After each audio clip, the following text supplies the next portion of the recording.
Nous tomberons alors amoureux de cet invisible qui est la douceur, l'humilité, la force, la richesse. Tout ce à quoi aspire notre pauvre cœur meurtri qui a si besoin d'amour et de perfection.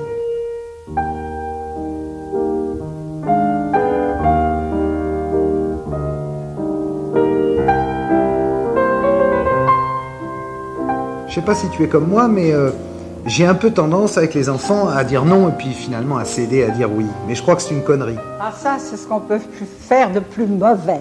Parce que si on dit non, puis oui à un enfant quand il a pleuré, gémi, crié, c'est pire que tout. Même à 15 jours, les enfants sont malins comme des singes et ils comprennent exactement jusqu'où ils peuvent aller trop loin.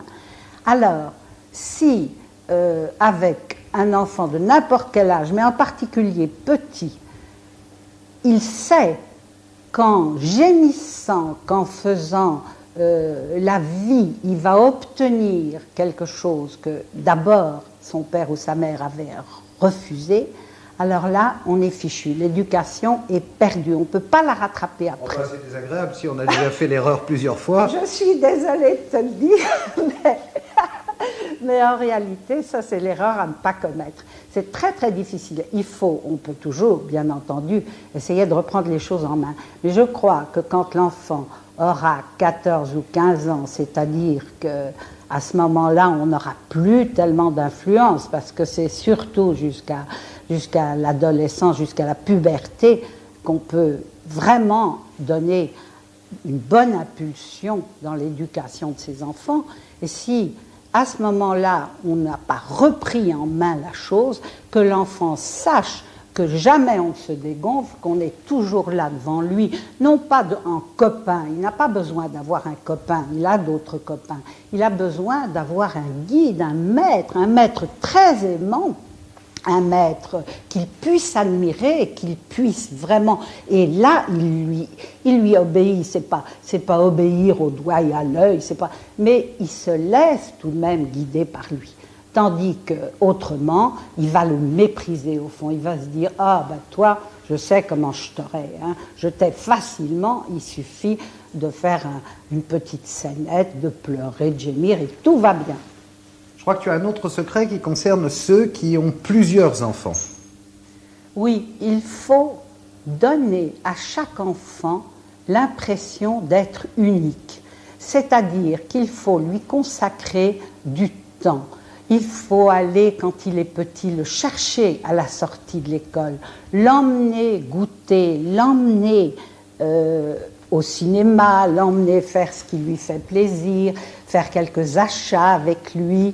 Et quand il est petit, il sera très très content et fier si justement on s'intéresse à ses copains, qu'on les invite. Alors évidemment, avec la puberté, il n'en va plus de même. À ce moment-là, il faut au contraire prendre un peu de recul et laisser l'enfant jouer sa propre partie. Il ne faut pas, vis-à-vis de ses petits camarades ou de ses petites amies, être là, pesant. Il faut s'effacer un peu. Ça, oui. Et il faut leur permettre, par exemple, selon toi, de sortir jusqu'à quelle heure le soir? Ah, ça c'est une question très importante. Ça, car... Je me souviens qu'on on s'est frité 2-3 fois tous les deux là-dessus. Hein. Bah oui, parce que les sorties du soir, c'est très délicat, parce que là-dessus, on peut commencer à se séparer entre parents et enfants. Il peut y avoir de la rancune si on ne permet pas à son enfant, quand il le désire, d'aller aux petites soirées, de recevoir ses amis un peu tard, etc. On a tort. Mais d'un autre côté, il ne faut pas non plus abdiquer son autorité et lui permettre de rentrer à n'importe quelle heure, ne pas savoir où il est, avec qui, etc. Parce que ça, c'est très très mauvais. Je me souviens que tu me disais autrefois, les bêtises, c'est toujours après minuit. Généralement, en effet. Et les grosses bêtises commencent après minuit. Jusqu'à minuit, il y a déjà les petites bêtises. Mais enfin, après minuit, et surtout si on a bu, si on est un peu trop excité, enfin je ne parle même pas de fumer quelques drogues, ou bien entendu, ce qui arrive un jour ou l'autre peut-être, mais je crois que là, c'est très important que les parents à la fois contrôlent les sorties de leurs enfants et ne soient pas non plus pesants, arriérés, rétro, parce qu'alors ça ne va plus du tout.